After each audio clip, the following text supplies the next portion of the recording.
Today I'm going to test a new tripod from K&F and one of their circular ND variable filters. In terms of the tripod, I'm going to see how sturdy it is, the build quality, and how easy it is to use this tripod. Before I begin this review, let me remind you that you can support me by subscribing to this YouTube channel, participating to one of my workshops or photo tours, or buying one of my editing courses about how to edit general landscape photography, how to edit forest photography, or how to use Lightroom, and the links are in the description of this video. Now let's get back to the review. So the name of the new tripod from K&F is the TC2335. It's a carbon fiber tripod. It's really lightweight, but let me show you in comparison to my day-to-day tripod. Let me hold it like this. So this is my tripod, the tripod that I'm using every day. And that little one over there is the new tripod from K&F. This tripod was sent to me by the guys from K&F, and the reason I accepted to do this review is because I was so excited and so very well impressed by the previous tripod that I reviewed for them. So even though this is a really small tripod, I have high confidence in it, and I will have to put it to the test in order to see how well it performs. First, let's talk about build quality and technical things. So this is a $140 tripod, including this small head. It's a carbon fiber tripod. The legs have 5 sections.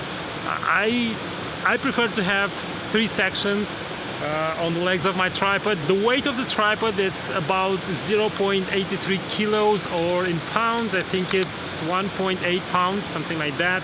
And the maximum height is around 53 inches or 134 centimeters. The head, the plate of the head of the tripod is Arca Swiss compatible, so this means that you can find very easily L brackets, which are extremely useful for doing panoramic photos. In terms of build quality, it feels really nice. These the things over here, I don't know if you can see them. These let me just focus on them. The way the name of the tripod is branded onto the legs of the tripod looks really nice. Doesn't seem to be a sticker, so it looks okay. This looks okay. I don't know how well it will perform after, let's say, 2 or 3 years of wet environment, harsh winter, harsh autumn, cold, wet, salt water. So I don't know how this will perform in time, but what I can see right now, it's a really interesting tripod. Then you have a really nice feeling when you are using it and when you are touching it.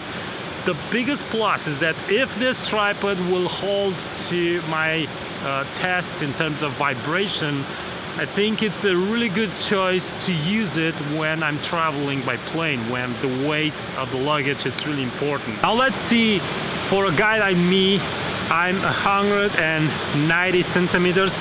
I don't know in feet how this is, so you'll have to accept that.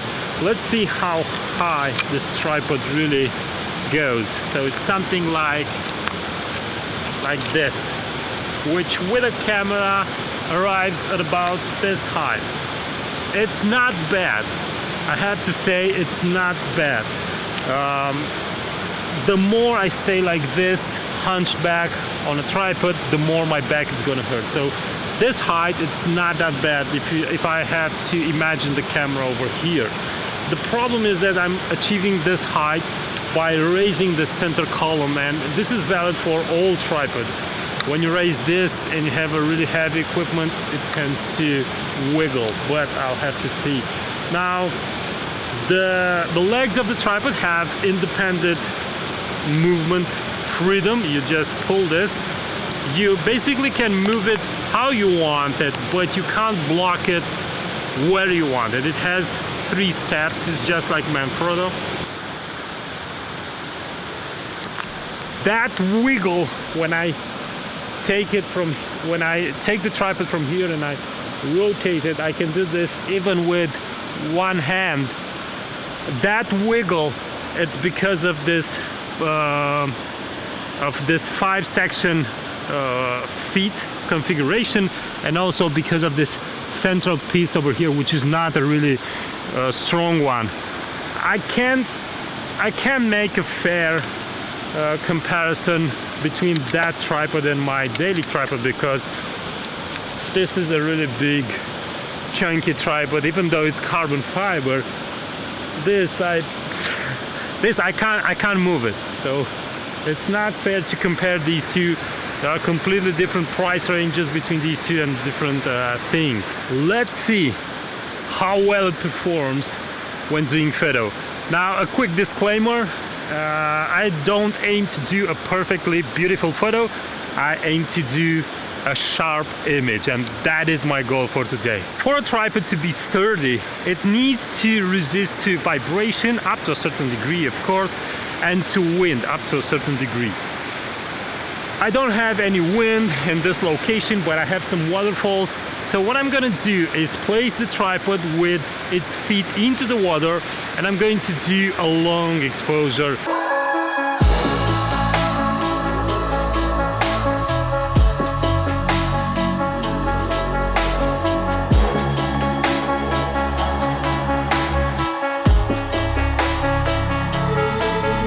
I think over here would be a really good place to put the tripod with its feet in the water. Right in this area there is a decent amount of vibration because of this water that is flowing. I don't want to push this tripod too much to the extremes, because this is not a tripod designed for such a thing. This is a tripod that is very lightweight, it's very small, it's very compact, and you can use it on your travels. But when you're buying something like this, you have to realize there are certain limits, and this is a tripod that it's addressing a certain type of situation. It still has to hold to some decent amount of vibration and decent wind. I will place it in the water and do this long exposure, and then we'll see the real result of this tripod. The head of the tripod performs really well. I tighten it up and it has no problem. It doesn't move. The first exposure that I'm going to do, I'm going to use my 6D Canon camera, my 17 to 40mm lens, and my big stopper from Lee. While I'm talking, the camera is taking a 128-second exposure. I will push it further to, let's say, 512 seconds, just to see what is happening. The biggest problem that I'm having right now is the height of the tripod. Even though on a flat plane the tripod rises pretty up, when you are using inside a landscape, when you have to use one of the legs lower and the other upper, the height of the tripod, it's not something that I would recommend for a guy like me, 190 centimeters. So the 128 seconds passed away, and let's take a look at the photo. Let's zoom in. Well, you know what? The image is okay at 128 seconds. Let's go even further and let's do a 512 exposure. This is how I placed the legs of the tripod. Have water flowing into them, especially that one over there. And I think this is enough stress for a tripod that it's that big. And if it performs well, even at 512 seconds, I think it gets a thumbs up from me, because it's really lightweight, it's really small, really compact. If you're forced to take a small luggage with you, this is perfect. And on a perfect situation, you can use it even though you're taller. So this might be a really good choice. I'm really impressed with this with this little tripod. So I'm back after that 512 second exposure. and yes, it's sharp. So in normal conditions, this tripod will perform really good. And even though you have a little bit of vibration, it's not gonna affect the sturdiness and the stability of the tripod. Up until now, I think this is a really good tripod for the money you pay, but you have to keep in mind that the size of this tripod has certain limits. You can't put this tripod through the same tests that I would put my Manfrotto 055. It's not the same category. So for this test, I'm gonna use my 35mm lens. It's a 1.4 lens. And when I'm talking about photography, I don't think an ND circular filter, this means a filter that screws on top of your lens, an ND circular filter, it's that useful. And the reason is because when you want to recompose the image, you have to always unscrew the filter. And if you also screw this on top of a polarizer to also have the scene polarized, it's gonna be really tricky and really complicated, especially in wet conditions or cold conditions, to do this all day long to find new shots and new frames. So for photography, I think it's perfect to have square ND filters. But this ND circular filter that is variable, I think it's extremely useful when filming, because when you film, you have to obey that simple rule that says that if you are filming at 30 frames per second, you need a 60th of a second exposure time. If you're filming at 60 frames per second, you need a 120 or 125 of a second exposure time. And when you try to do this as really open apertures, 1.4, 1.8 f2, in certain situations, it's really complicated to achieve those exposure times, and it's really important for you to shot those exposure times, because it will be consistent, especially if you sell stock footage. It will be consistent with other stock footage, and will have the same amount of motion blur like other footage, and it will be easier, much more easier to sell. Now, why variable? Because you set a certain aperture that you feel it's right for the scene, and you can't afford having all sorts of ND filters, and just rotating this until it reaches that sweet spot, I think it's perfect. So now I have my 35mm lens, the ND filter is to its minimum, and the f is 9. Let's switch to ISO 100.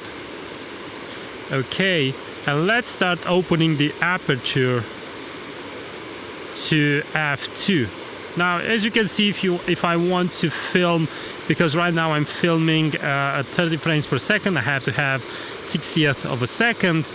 Let's focus on the waterfall, but as you can see, the image is too bright. So now I'm gonna start rotating the ND filter, and as you can see, I can very easily control the exposure of the image by just rotating this, and I can achieve this cinematic look where you see the foreground is in blur and the waterfall, it's really sharp. And that, I think, is the biggest plus of this filter. These two products from K&F prove to me that you don't necessarily need to spend big money on filters or tripods to get really good quality. And that is a thing to remember. Until next time, keep on photographing is the only way to get better, and don't forget to subscribe to this YouTube channel. Bye bye.